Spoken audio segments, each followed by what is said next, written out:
Saudaraku, jalan menuju SMP Negeri 27 Takengon di Kampung Kerujon Syekh Utama, Pemukiman Nosar, Kecamatan Bintang, Kabupaten Aceh Tengah, telah 8 tahun rusak parah dan berlumpur. Kondisi ini terus menjadi keluhan warga, terutama para siswa dan masyarakat sekitar yang bergantung pada jalan tersebut sebagai akses utama.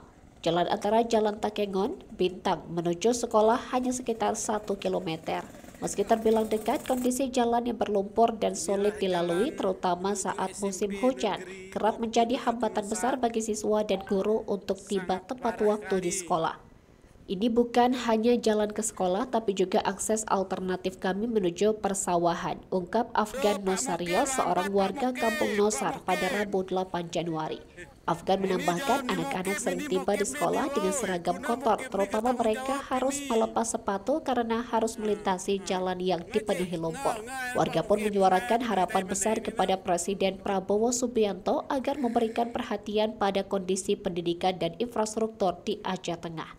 Tidak sedikit warga yang mengaku sudah beberapa kali melaporkan kondisi ini kepada pemerintah daerah, namun hingga kini belum ada tindakan nyata. Bagi mereka, jalan tersebut tidak hanya sekedar infrastruktur, melainkan simbol perjuangan dan harapan untuk masa depan yang lebih baik. Dari Aceh Tengah, Romadani, Tribun Gayo.